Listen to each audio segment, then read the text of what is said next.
O fluido vital. Na falta de uma palavra especial para cada uma das duas outras ideias, ou seja, o materialismo e o panteísmo, chamaremos princípio vital. O princípio da vida material e orgânica, seja qual for a sua fonte, que é comum a todos os seres vivos, desde as plantas até o homem. Então, todos os seres vivos possuem este princípio vital, que é, então, o princípio da vida material e orgânica. É uma pilha. Imagine um brinquedo onde você põe uma pilha e ele assume uma vida momentânea. Quando acaba a pilha, aquele brinquedo deixa de funcionar. A vida podendo existir sem a faculdade de pensar, no caso de uma planta, por exemplo, como colocamos na imagem, o princípio vital é uma coisa distinta e independente. A palavra vitalidade não daria a mesma ideia. Ou seja, a questão da vitalidade, né, e do princípio vital são coisas diferentes. A vida ela pode existir sem a faculdade de pensar. Ou seja, uma planta existe, mas não pensa, diferente já de alguns animais, não todos, mas de alguns animais. Agora, a palavra vitalidade não daria a mesma ideia, porque a vitalidade a planta também possui, né? A planta também possui. Materialismo. Para uns, o princípio vital é uma propriedade da matéria. Um efeito que se produz quando a matéria se encontra em dadas circunstâncias. Então, esse princípio vital, sendo uma propriedade da matéria, ele seria um efeito dela. Quando ela se formasse, formar-se-ia também o princípio vital e a matéria, encontrando-se em dadas circunstâncias, produziria, então, esse efeito.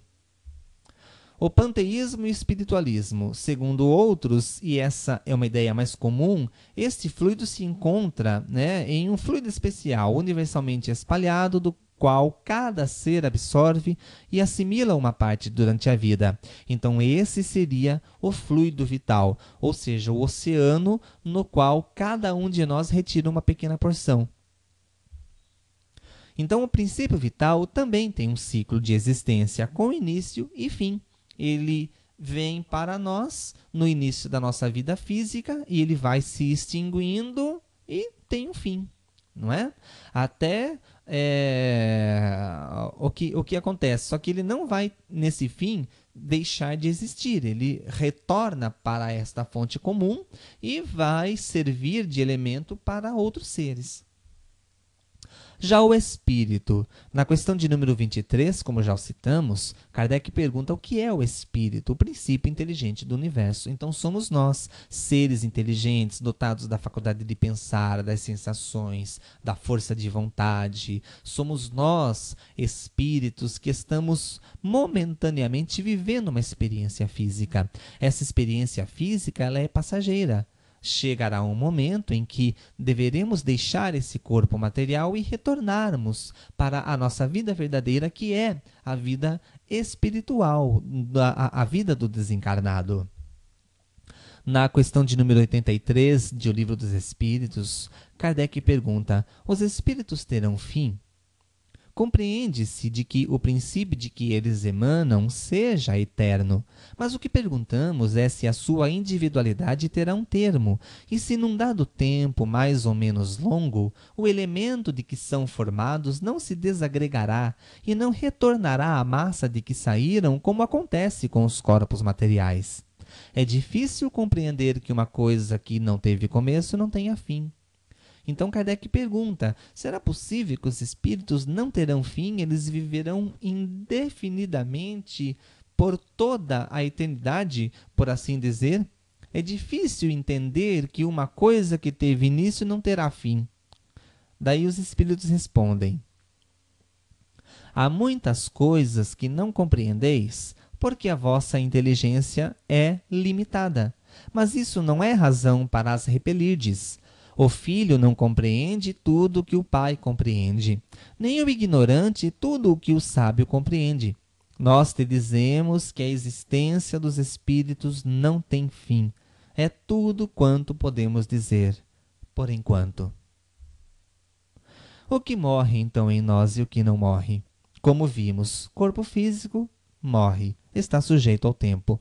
tem começo, meio e fim. Corpo perispiritual, sim, também morre, transforma-se, né? De acordo com o ambiente. O perispírito que utilizo para a Terra não é compatível com o perispírito que utilizarei no plano espiritual.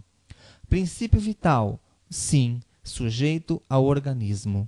Espírito, não, é imortal. Por que não eterno? Porque eterno é aquilo que não teve começo e não vai ter fim. Esse é Deus. Deus não teve começo e não terá fim. Mas o Espírito teve começo, né? Foi criado por Deus. Não existia desde toda a eternidade. Então, criado por Deus, teve um princípio, mas não terá fim. Por isso mesmo, é imortal. Agradeço imensamente a sua paciência em nos ouvir e espero que este curso seja de grande valor para o seu conhecimento. Lembrando que você pode mandar-nos perguntas no e-mail andreariovaldo@gmail.com ou acesse então também o nosso site, o www.andreariovaldo.com.br. Muita paz, muito obrigado, fique com Deus e até a próxima oportunidade, se assim Deus o permitir.